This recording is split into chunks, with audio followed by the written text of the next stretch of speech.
Sir, धर्मांतर विरोधी कायदा विधेयक आज टेबल करण्यात आलं, इंट्रोड्यूस करण्यात आले. काय तुम्ही याला म्हणाल? एका नेमकं या बिलाच्या मागची भूमिका काय सरकारची हीच कळत. धर्मांतर जबरदस्तीने करणं चुकीचं आहे, पण धर्मांतर करणं चुकीचं आहे हा वादातीत विषय. असं आहे की जेव्हा बुद्धाने एक वेगळा मार्ग स्वीकारला त्याला काही कारणं होती. समाजामध्ये असलेला भेदभाव हा जेव्हा असह्य झाला तेव्हा बुद्धांनी आपला मार्ग बदलला, महावीर जैनांनी मार्ग बदलला, बसवेश्वर महाराजांनी मार्ग बदलला, ज्ञानेश्वरा माऊलींच्या आईवडिलांनी आत्महत्या का केली, बसवेश्वरांचे हलाल का झाले, शिवाजी महाराजांचा राज्याभिषेक का रोखला गेला, या सगळ्या प्रश्नाची आधी उत्तरं द्यावी लागतील. मला जर सन्मानाने माझा धर्म जगवणार नसेल तर मी दुसऱ्या धर्माचा मार्ग स्वीकारला तर त्याच्यात कोणाला काही वाईटही वाटायला नको. बाबासाहेब आंबेडकरांना मनुस्मृती का जाळावी लागली, बाबासाहेब आंबेडकरांना महाडचं 14 तळ्याचं आंदोलन का करावं लागलं, महाडच्या बाबासाहेब आंबेडकरांना नाशिकला मंदिर प्रवेश, काळाराम मंदिर प्रवेशाचं आंदोलन का करावं लागलं, याची उत्तरं द्यावी लागतील. सावित्रीबाई फुलेंना शाळेत जाण्यापासून रोखणं, त्यांनी जी शाळा सुरू केली होती त्यांना शिकवण्यापासून रोखण्यासाठी त्यांना मारण्याचं, त्यांच्यावरती शेण मारण्याचं काम झालं. महात्मा फुलेंचा खून करण्याचा प्रयत्न झाला. हे का झालं, कशाला झालं, कशामुळे झालं, कुठला धर्म तेव्हा आड आला? कोण म्हणतं धर्मस्वातंत्र्य नाही? या देशामध्ये तुमच्या संविधानामुळे तुम्हाला धार्मिक स्वातंत्र्य आहे हे संविधानात लिहिलेलं आहे ना. तुम्ही काय नवीन संविधान लिहिणार की काय? हे थोतांड आहे सगळं. राज्यव्यवस्था जेव्हा कोलमडायला लागते, राज्यव्यवस्था जेव्हा अडचणीत येते तेव्हा धर्माचा आधार घ्यायचा, ही राजकारणातली एक नवीन लाईन आहे.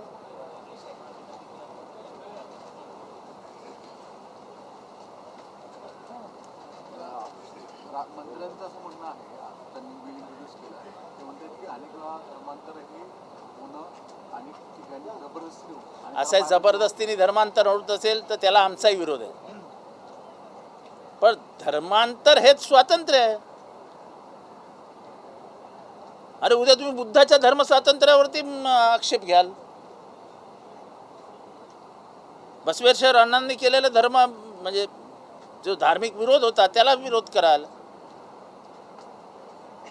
इथल्या मनुवाद्यांनी जो छळ केला त्याच्यामुळे तुम्ही राज्याभिषेक रोखलात, याचा विचार करणार की नाही आपण? जबरदस्तीने धर्मांतरण अमान्य आहे, पण त्याच्या नावाखाली दुसरं काहीतरी भलतंच करणं हे मान्यच नाही. मी काय म्हटलं तुम्हाला की जबरदस्तीने काही करणं अमान्य आहे, पण मग तुम्ही ह्याचं उत्तर द्या की बाबासाहेब आंबेडकरांना वर्गाच्या बाहेर का बसवलं, तुकाराम महाराजांचे एवढे हालाल का केलेत, सावत्या माळ्याला का छळलत, गोरा कुंभाराला का छळलत, बसवेश्वर महाराजांना का छळलत, याची कारण द्या. अरे पहिले धर्मांतर्गत वाद तर हे करा, मग नंतर दुसऱ्या धर्माकडे बघा. तुमच्या धर्मामध्ये जर विशिष्ट समाजाला, विशिष्ट गटाला, विशिष्ट माणसांना न्याय मिळणार नसेल, सन्मानाने जगता येणार नसेल, आणि जर त्यांनी वेगळा मार्ग स्वीकारला तर तुम्हाला वाईट कशाला वाटायला हवं? ते जाऊ द्यावं, 7 वर्षाची बिल ते सोडलं.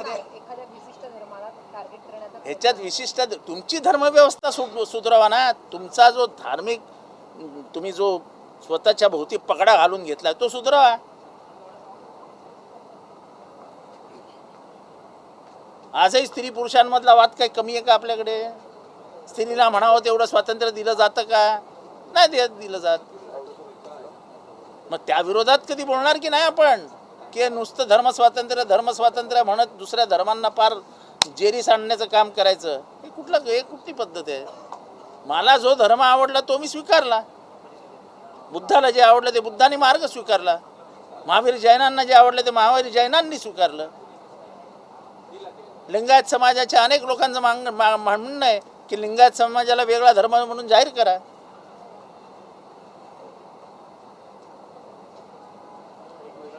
सर हिंदी बंद कर जायला थंडी वाजते. माझं स्पष्ट मत आहे की विधानसभेची किंमत, मूल्य इतकं अवमूल्यन झाल्याचं मी कधीही बघितलं नव्हतं. मी आज आमदार होऊन 30 वर्ष झाले. मी 40-45 वर्ष विधानसभा बघतोय. अधिकारी येत नाहीत, मंत्री येत नाहीत, अध्यक्षांनी सांगून देखील मंत्री बाकांवर बसत नाहीत, प्रश्नाला उत्तर द्यायला माणसं नसतात, आम्ही भाषण करतो लिहायला माणसं नसतात. त्या विधानसभेत येऊन बोलायचं कशासाठी बोलायचं? विधानसभेतनं लोकांचे हिताचे प्रश्न सोडवले गेले पाहिजेत, लोकांच्या अडचणीचे प्रश्न सोडवले गेले पाहिजेत. ही भूमिका घेऊन आम्ही विधानसभेत येतो. पण इथे मंत्रीच सिरियस नाहीत, म्हणजे गांभीर्यच गेलंय सभागृहाचं. म्हणजे माझं खास करून मुख्यमंत्र्यांना निवेदन असेल की जरा बघा काहीतरी.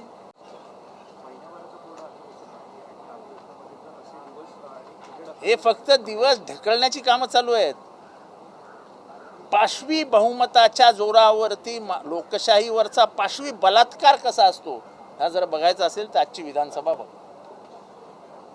सर हिंदी हे सर दो लाइन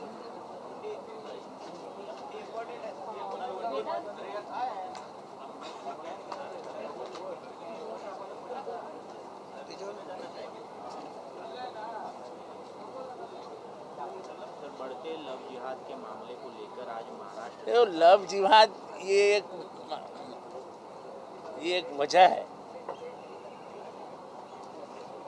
धर्म का कोई स्वातंत्र्य नहीं है, ऐसा भारत में महाराष्ट्र में कोई बोल ही नहीं सकता. तुमको तो बाबा साहब अम्बेडकर ने संविधान में डाल के दिया है धर्म स्वातंत्र्य, right to religion, fundamental right में है वो तुम्हारे. तो तुमको क्या और स्वातंत्र्य चाहिए? तुम इस बात का जवाब दो, क्या जो बुद्ध ने किया वो गलत किया था? जो महावीर जैन ने किया था क्या वो गलत किया था? बसवेश्वर अन्ना को क्यों सताया गया, इसका जवाब दो. तुकाराम महाराज को क्यों सताया गया, उसका जवाब दो. ज्ञानेश्वर महाराज के माँ बाप ने क्यों आत्महत्या की, उसके जवाब दो. महाराष्ट्र में वारकरी संप्रदाय क्यों तैयार हुआ, उसका जवाब दो. शिवाजी महाराज का राज्याभिषेक क्यों रोका गया, उसका जवाब दो. महात्मा फुले की बीवी सावित्रीबाई फुले ने जब स्कूल शुरू की तो उसको मारने की कोशिश क्यों की गई, इसका जवाब दो. डॉक्टर बाबा साहब अम्बेडकर को स्कूल के बाहर क्यों बिठाया तुमने?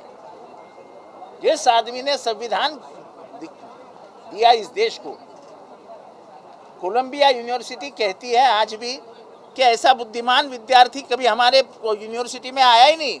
उस बुद्धिमान विद्यार्थी को तुमने वर्ग के बाहर बिठाया था, इसका जवाब दो. उन्होंने महाड़ का आंदोलन क्यों किया पानी का, उसका जवाब दो. उन्होंने मनुस्मृति क्यों जलाई, उसका जवाब दो. उनको कालाराम मंदिर का आंदोलन क्यों करना पड़ा, इसका जवाब दो. तुम्हारा धर्म अगर किसी को अपमानित करता है, किसी को आदमी इंसान करके पहचानने से इनकार कर देता है, तो फिर उसकी स्वतंत्रता का क्या? सवाल तो ये भी पैदा होंगे ना. ये कोई धर्म स्वातंत्र्य, इस देश में स्वातंत्र्य है और वो हमें वो संविधान ने दिया है. राइट टू रिलीजन ये फंडामेंटल राइट है. सरकार ने डीजी की अध्यक्षता में एक समिति गठित की थी और उसमें ये कहा गया है कि 50,000 से ज़्यादा जबरन धर्मांतरण के मामले जो है वो सामने आए. देखो ऐसा है, जहाँ भी जबरदस्ती होगी आप उसे ज़रूर रोकिए, आप उसे ज़रूर रोकिए. लेकिन सरकार कोई एक लाइन, कोई एक विचारधारा के माध्यम से अगर ये सब करना चाहती है तो ये गलत है. अगर स्वतंत्रता है तो कोई भी चीज़ की स्वतंत्रता है. मैं भगवान मानता हूँ, हो सकता है आप भगवान नहीं मानते हो, स्वतंत्रता है। इसीलिए ये भारत में जो विविधता आज भी टिकी हुई है, इसका कारण ही है कि भारत में हमेशा स्वतंत्रता रही है, और जब जब स्वतंत्रता नहीं तब तब लोग खड़े हुए। बुद्ध के ज़माने में बुद्ध खड़े रहे, महावीर जैन के ज़माने में महावीर जैन खड़े रहे, बसवेश्वर अन्ना खड़े रहे, तुकाराम महाराज खड़े रहे, शिवाजी महाराज खड़े रहे। धर्म की जबरदस्ती महाराष्ट्र में और देश में चलती आ रही है और उसका विरोध हुआ।